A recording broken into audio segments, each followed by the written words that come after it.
fruitive activities a living being performs, whether pious or impious, are the unseen cause for the fulfillment of his desires.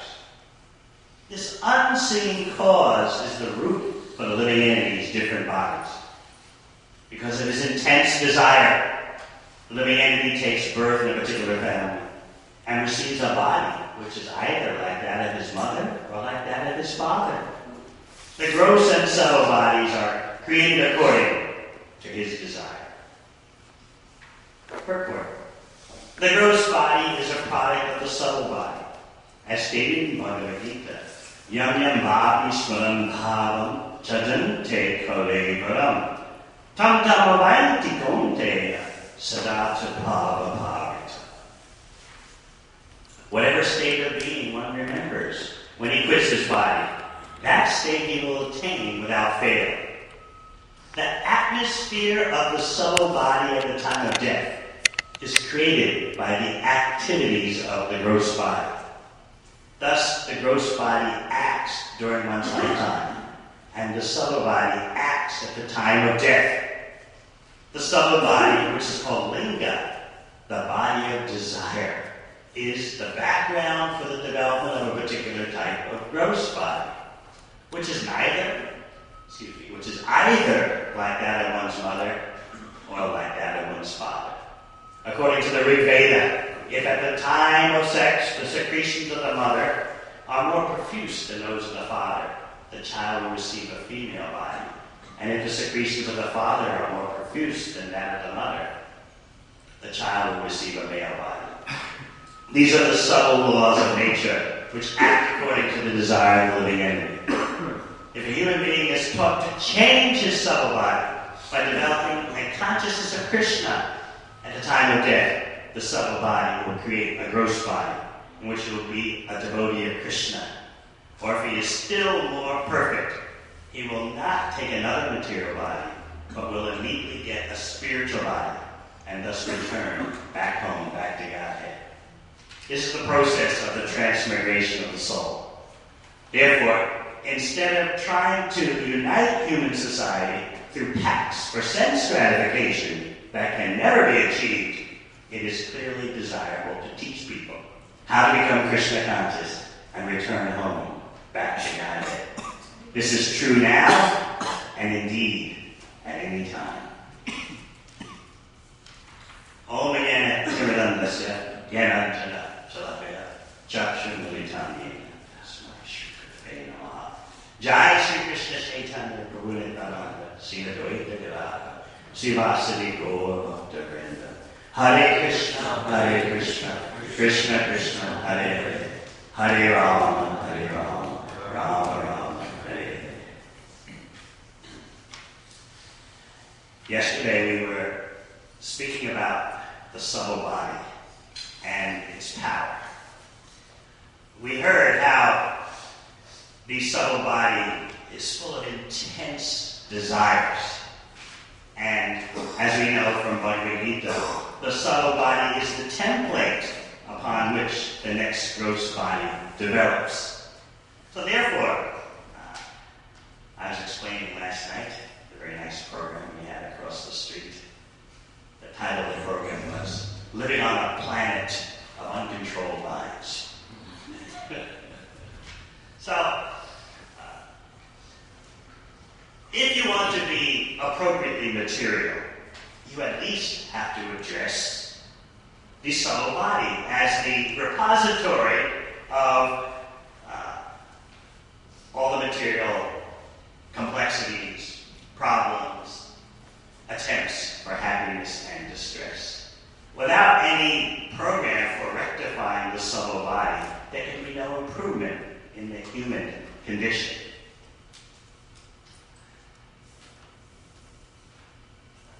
There's some latest scientific research which is very interesting. Medical scientists have devices for measuring the brain activity, and they have a scale to measure that brain activity, and in that way they posit the presence of consciousness or not, according to their conception. In any case, let's just look at it in terms of brain activity. So, they discovered, naturally, when a person dies, the brain activity just goes flat, collapses completely as measured by their devices. That's to be expected.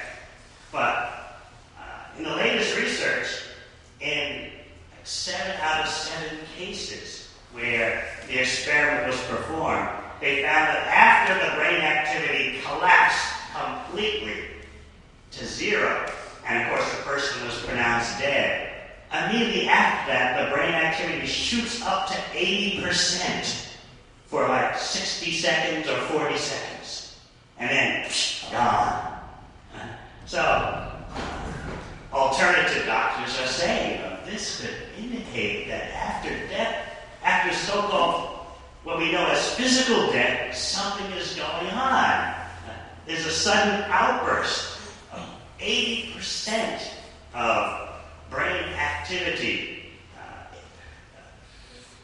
which means the person is practically, as scientists can posit, fully conscious, basically.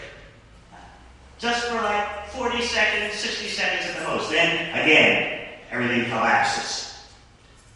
So, in 7 out of 7 cases, this experiment, I think, was done at a hospital in Los Angeles. 7 out of 7 cases this happened. So they're starting to scratch their heads. What's going on here? When you're dead, you're supposed to be dead. When the brain functions collapse to 0, and everyone can understand, that's it for you. All right. And that's been the standard interpretation. But now, how can you account for the sudden rise again for 40 seconds to where the person is practically fully conscious just for 40 seconds, and then again? These mysteries, of course, are not baffling for us because we understand that the time of death involves the transfer of the subtle body to another gross body. And for most people these days, because unfortunately they're sinful, they have to spend an intermediate time in hellish situations to be trained up to take their next body.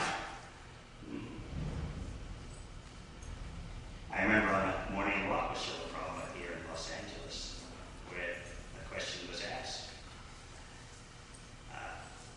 What will be the destination of most persons in Kali Yuga? Prabhupada explained that most persons, they're heading into the animal species. These are the hard facts of life. But I've also noticed that the concept of fruit of activity, of karma, is really hard for people to grasp in its full impact and its full implications. We read, the fruit of activities a living being performs, whether pious or impious, are the unseen cause of the fulfillment of his desires. This unseen cause is the root for the living entity's different bodies. So, fruit of activity, karmic activity. How can people apply this principle to their daily life? Because what happens is that people think my personal desires are one thing and karma is another thing. They externalize karma, that it's something happening out there. And karma refers to really good things you do or really bad things that you do. But the day-to-day desires of the human being, that's just a personal thing. What could be wrong with that? The day-to-day attempts to please yourself, to please others, the day-to-day attempts to make your way through this world, what's wrong with that?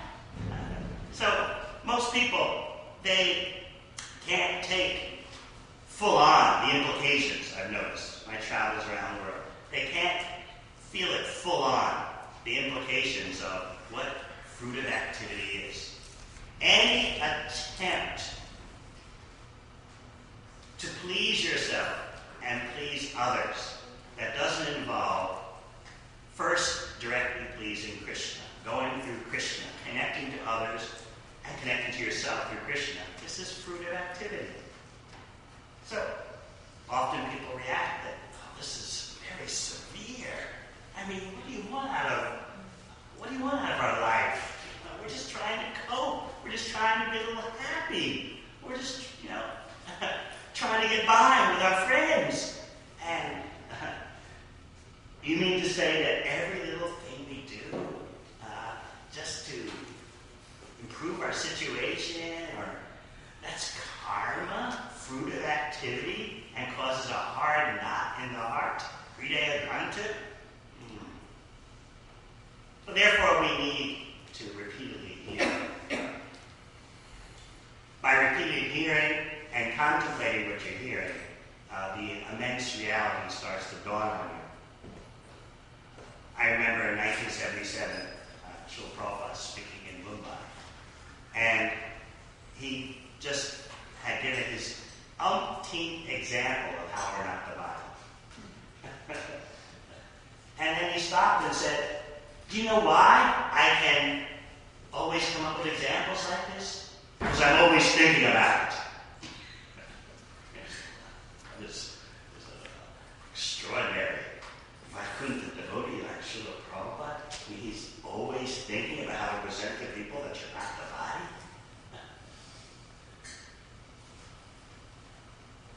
the body? This lesson is crucial. And even when people think they've heard it all before the New Age phenomenon fully hit the Western world, often we Hare Krishnas could catch people by surprise with talking about reincarnation, talking about karma. We practically had cornered the market. And it's good to make hay while the sun shines. When you see a market niche, you exploit it. But I noticed that since the New Age scene hit, it's basically faded now, but it's permeated into a kind of folk beliefs that have spread throughout human society. So when the New Age phenomenon hit, it's like devotees lost their thunder, They can no longer be the ones, the authorities on you're not the body and reincarnation. And so, therefore, I noticed that devotees started to think that, well, we got to come up with something else other than explaining to people you're not the body, because it's not news anymore.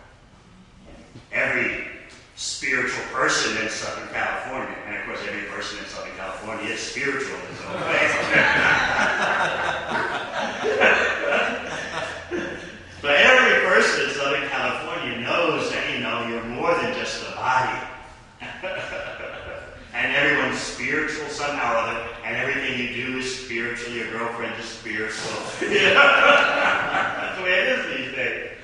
But the actual reality of karmic activity, fruit of activity, still needs to be understood. All right, you understand that there's a subtle body or astral body, as it's sometimes called. But does that person understand? That same person says, I understand, yes, the mind and transmigration. But do you understand that that subtle body is full of intense desires? And every little thing you do leads to complexities. There's nothing innocent in this world. So this is what people feel uncomfortable about. You're trying to tell me there's no margin for error, there's no innocence, there's no room for just feeling good and having a good time? You're held accountable for every little thing? That's just too much. Let's look at the example set by Arjuna in Bhagavad Gita. Among many things, Arjuna is teaching us to be concerned with the reactions to your actions. Arjuna is supposed to fight, as you know, but he tells Krishna, sin will overcome us if we engage in this battle. There'll be so many negative reactions. Krishna, should we be concerned with this? Arjuna's concerns were justified. He, in terms of a sociological analysis, was super brilliant. This will happen, that will happen. Families will be destroyed because because the man of the house will be killed on the battlefield. Women will be left without husbands. Irreligiosity will happen. Yagas will no longer be performed in the home. Arjuna ran down a whole list of the reactions to the action of fighting in the Battle of Kurukshetra. Of course, it was a bit off-center because, as Krishna reminded him, happy are those Kshatriyas whose such fighting opportunities in a cause that is dharma comes unsought. So either you win and you enjoy the earth, or you die, you go to the heavenly planet. So even on the material platform, Arjuna, there's much more going on than the way you present it. And of course, everyone knows that the Battle of Kurukshetra was not just some kind of military conflict to get oil or something like that. I remember during the height, it happened earlier this year, during the height of anxieties about the U.S. presence in Afghanistan. Is it going to work out? Do we have to be there? The media was flooded with information. I saw it in the New York Times. Guess what, Americans? In Afghanistan is $1 trillion worth of natural resources. Ooh. Okay, now we understand. Send those boys over there. Maybe we'll get the economy going that way. What to do? We have to get the economy going because it's our role in life to increase our prosperity. And therefore, economic development is an utmost necessity. There are even arguments by economists that economic development, economic expansion is a moral necessity. Because when people have money, they behave better and they're more open-minded. Therefore, let the economy constantly expand, and then the good qualities, the Dharma, will constantly expand. But when there's not enough money going around, when there's not enough economic expansion, people become very miserly. They don't get the charitable causes. They start thinking bad of the immigrants and the foreigners and all these kind of things. All that can be solved just by economic increase. So, the reactions to fruit of activity. We were speaking last night on our program. We showed briefly a minute and a half multimedia presentation about how, the well-known fact, if everyone in the world lived according to the North American standard in terms of ecological footprint, you need 5 planet Earths. Now, I can understand the reaction to that information, depending on where in the world I speak. If I speak about that in New Zealand, rated by the UN as the world's most ecologically conscious country, the people, oh yeah, those Americans. Of course, if I speak about it in North America, Canada, or the USA, it's kind of a moment of silence. Yeah, we know that, but look, we're just trying to live a nice life. What's the big deal? We're just trying to make our way through life. Give us a break, you know. You got to be happy some kind of way. Half of all marriages end in divorce. There's more children living with just one of their biological parents than those children living with both biological parents. So I'm going to just try to consume in a nice way. You have to, somehow or other, feel good about yourself and feel good about this world. All right, if everyone did what we did in terms of ecological impact on the Earth planet, yes, we know you need 5 planet Earths. But at the same time, look, life is short. There's got to be another way to deal with this situation. There has to be another way. Remember Prahlad Maharaj's statement that the remedy causes more complications than the original problem. That reminds me of something else, example I start to use, that the ecological do-gooders in North America, and certainly they have a legitimate problem to deal with, and it has to be dealt with.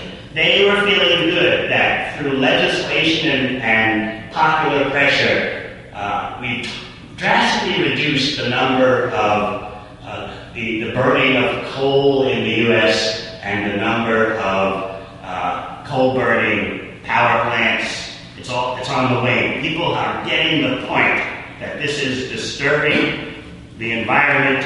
It's polluting. It's causing global warming. People are getting the point. Look at the statistics. In the U.S., there's been a rapid crash in the number of coal-burning plants established. Colombia used to be a big coal exporting nation, but then the U.S. market dried up, and so the Colombian coal exporting business went flat. But then what happened? Is there a material solution? Remember the example, transferring the burden from one shoulder to another, and you think that's progress? The same burden remains? Now, half of all the world's coal production goes to China. And so, what's going on in America, Canada, Colombia, Australia, all the big coal-producing countries, due to environmental pressure from activists, due to pressure of environmental activism, and also some realization that, hey, this is screwing up our country. They are no longer burning coal in their own country, but they're shipping it over to China.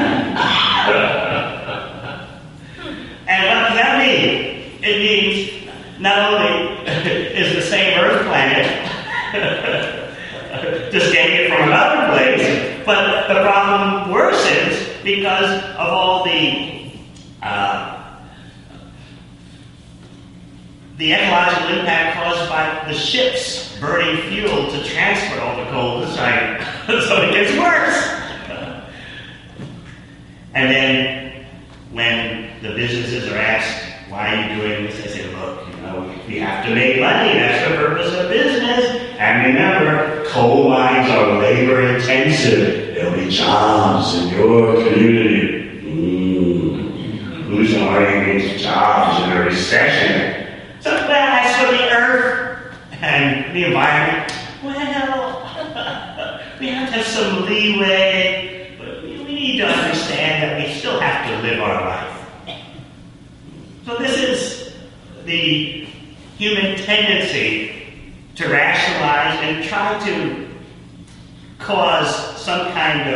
try to construct some kind of bubble around yourself, because after all, you're a nice person, and your friends are nice, your relatives are nice, and so nature can't be so stringent. This chapter, Bhagavatam, is presenting a very stringent reality. Arjuna in Bhagavad Gita was referring to a very stringent reality. Krishna, we can't do this. Think of the sinful reactions. Of course, he's talking to Dharma personified, as if Krishna doesn't understand these things. And it's true that Arjuna's presentation was a bit off the mark.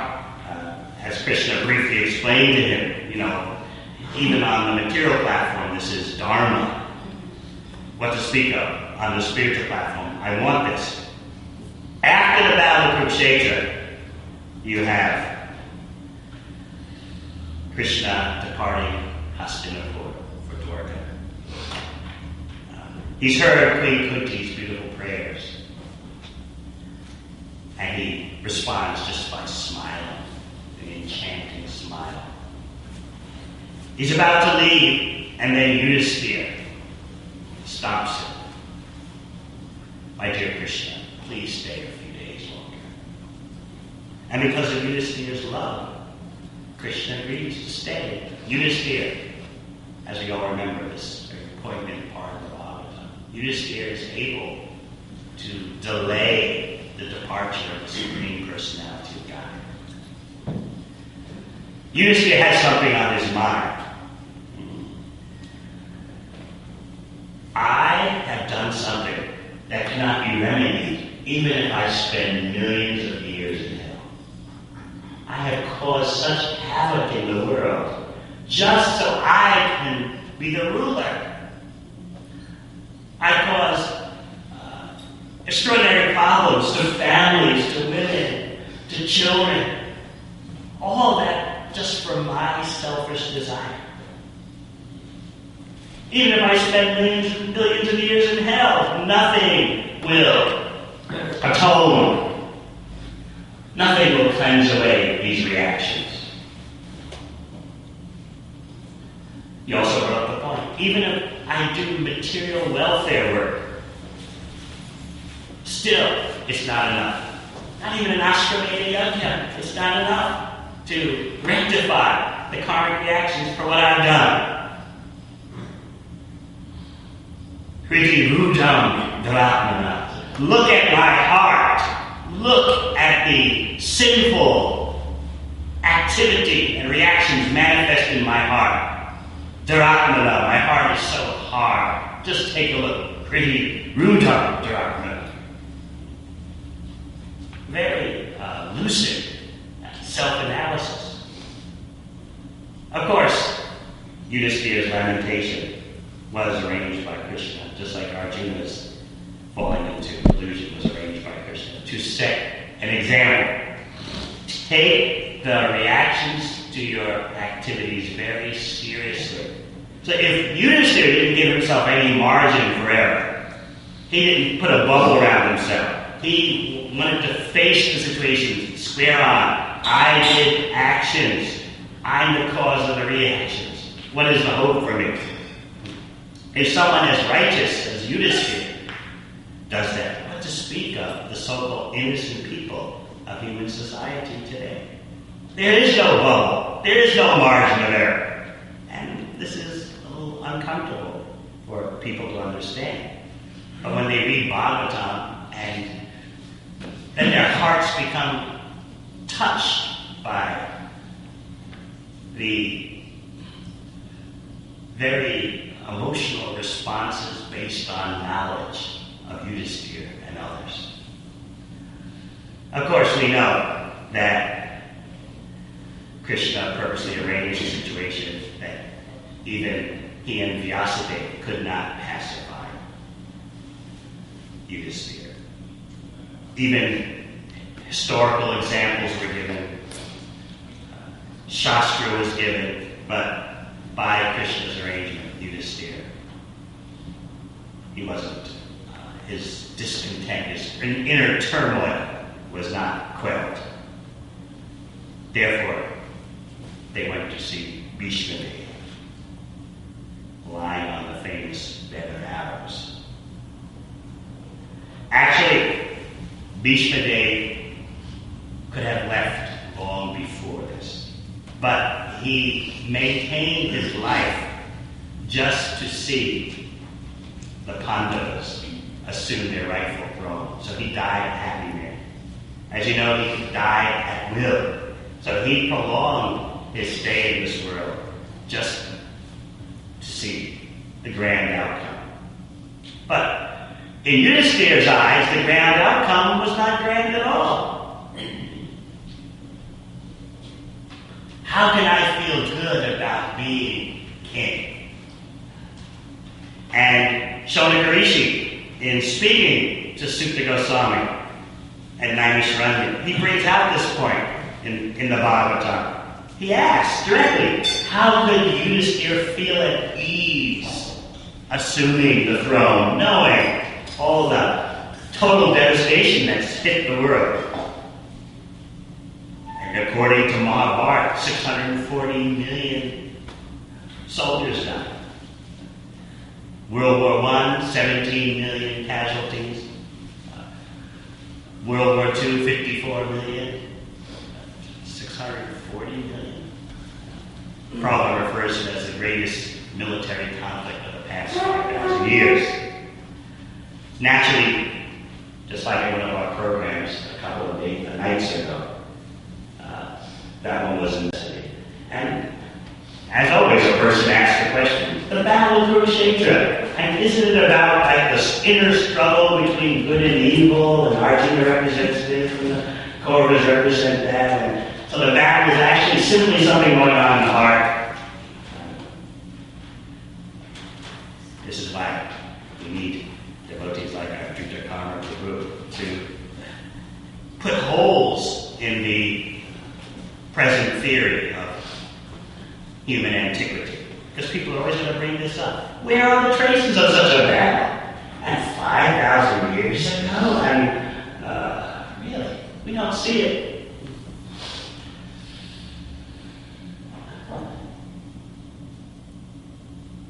As the Pandavas, Krishna approached Bhishma.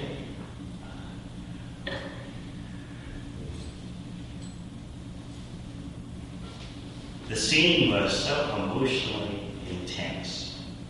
A happy man about to die, and Yudhishthira overwhelmed with grief at what he had done.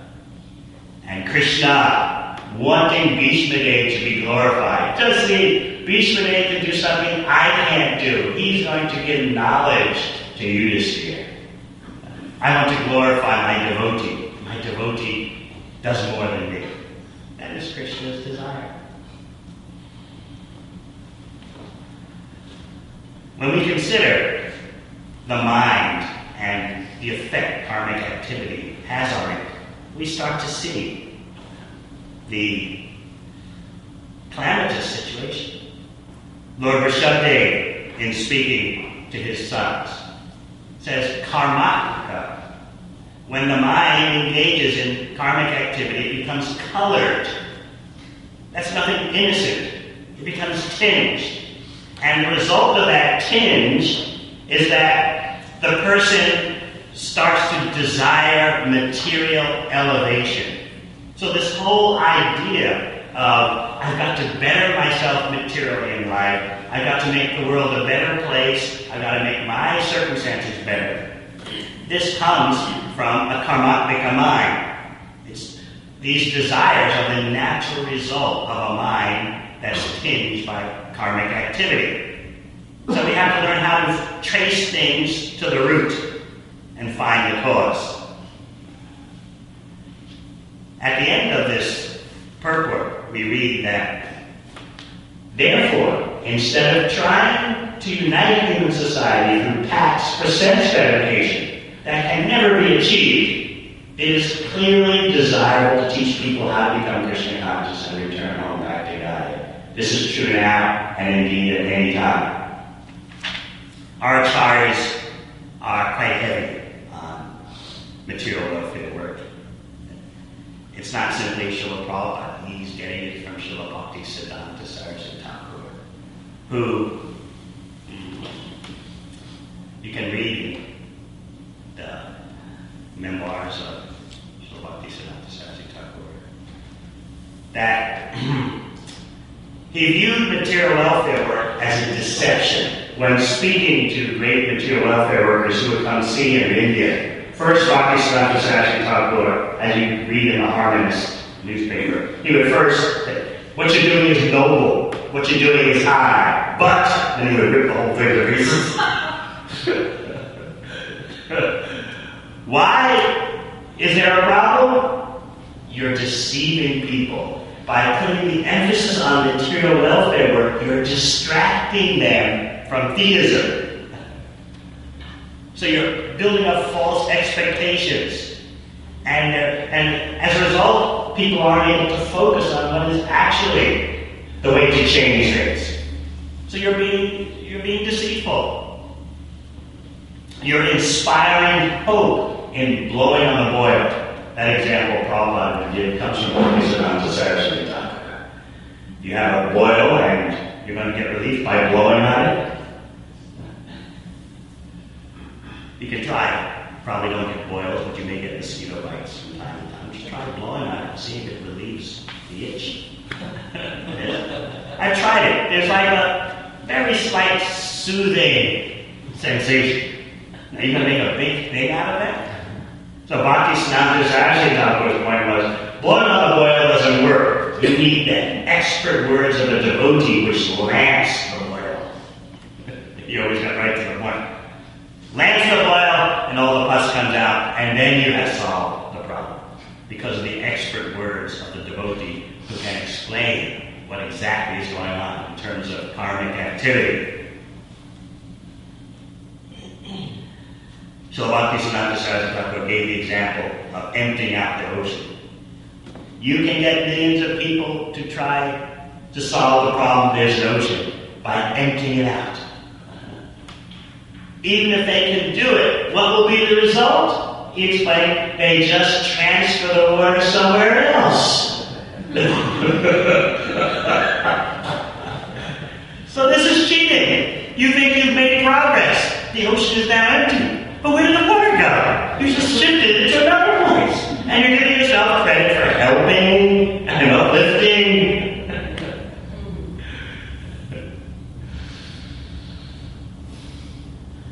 Just like we explained about coal burning. Doesn't go on in first world countries like USA, Australia, Canada. But they just take the coal and they ship it to China, which burns that coal and it goes into the atmosphere of the Earth planet. So they just shifted the burden to another place. And of course, people in the exporting countries are making money, jobs are created, the president may get off the hook, and this way life goes on in this world. Or does it go on? So Srila Bhaktisiddhanta Saraswati Thakur was very strict about material welfare work. Yet, surprisingly, the harmonist reveals, at the same time he would criticize householders who would not do anything for poor people. And he would explain the mentality of such householders he was criticizing. He criticized everything. He's a Vaikuntha man. He knows what the real standard is. He said, aha, so you're thinking you can't give any money to these beggars because you're saving it for your puja, eh? What about that puja at your home? How potent is it really? Let me just get under everyone's scared. So actually, by your not giving anything to distressed people, your heart becomes hard, and therefore your imaginary puja at home to Radha and Krishna becomes affected. How could he say like this? He was speaking from the platform of Varnashram Dharma, in which householders especially are supposed to not only look out for their own family members, but see all of humanity as family members, all creatures. So this is Bhaktisiddhanta Saraswati Thakur's point. He said, you'll take care of your family members even if they're not devotees. So why can't you look at the whole world as your family and give a little bit? This is there in 7th Canto, in the chapter Ideal Family Life. And Bhaktisiddhanta Saraswati Thakur himself and his sannyasis, they would give a few pennies to beggars. So it's interesting that while so thoroughly condemning material welfare work, Bhaktisiddhanta Saraswati Thakur, from a Varnashram Dharma point of view, said that householders have the responsibility. He said, not everything, but a little bit, in recognition of the principle that that the household ashram is not a mindful ashram, it's an expansive ashram for showing compassion and charity. And that way the heart becomes softer and the puja can be better. Very interesting. Sometimes in his explaining the uselessness of material welfare work, he would say, I know this sounds sectarian. I know this is going to be hard to accept, especially by atheists. But he would stick to his point. That even from the viewpoint of solving material problems, material welfare work doesn't work. What to speak of getting to the root of all problems.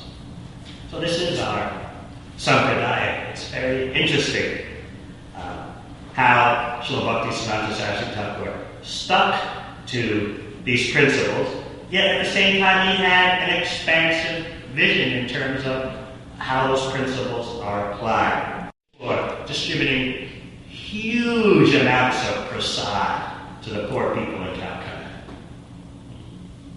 And of course, while they were taking the prasad, they would be involved in some devotional activity, some chanting. And as we said, we encourage householders, give a little bit in recognition of the principle that the householder should care for everyone, not simply family members, but see all creatures as family members. Well, this is indeed very interesting.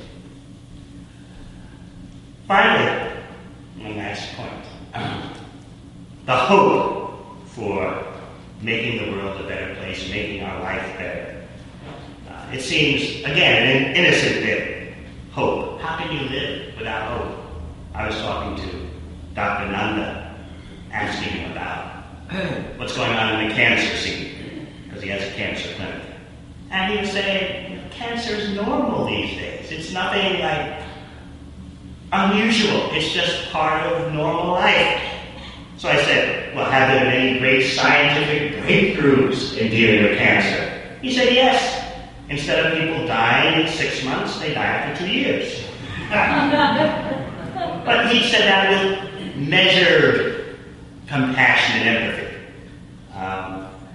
He said, people want to have hope. And so if a doctor can just help them prolong their life 2 years, they feel good and they're willing to spend huge sums of money. And what is the kind of hope that they have that drives them onward? I just want to live 2 more years to see my son or my grandson graduate from school. I just want to hang on just for another year to see my grandchild born. Or I just want to hang on for another year and a half so my daughter marries the guy she's living with. I just want to see that, and then I'll go. So he said the progress, the medical progress, has been in extending life for some more months. And this hope is so important to people. So that's why people may feel a little agitated when we explain to them about there's no innocence in fruitive activity. There's no margin for error or margin for feeling good about yourself that will protect you from the reactions of the network of karma. Hope is also very important in bhakti. Ashabandha. It's there in nectar devotion. I don't have any love for Krishna. I have no love for or attraction for the causes for developing love of Krishna. I'm not from a good family. My background is simple. Yet and still, hope against hope. One day, Gopi Janavallabha will be merciful upon me. So that hope is substantial. And that hope is purifying and it's uplifting. So it's not that Vaishnavas are against hope. We just want our hope energies to be aimed properly. And of course, as every devotee knows, as the years go by, Krishna more than fulfills your hopes. We'll stop here. And yes, quick question. Thank you, Maharaj. When you were speaking about how devotees used to be the soul-settling agents of the topics of reincarnation. I didn't say soul-selling, I said they had cornered the market. That's what I mean. And they're no longer. What market are the Chaitanya Vaishnavas expert in and always will be able to emphasize that? What direction should therefore be taken in that direction in terms of preaching? Right now, as far as I can see, it's bhakti. And then once the world catches on to that more and more, it'll be pure bhakti. We don't have the metaphysical novelty that we used to have. Have you heard of reincarnation?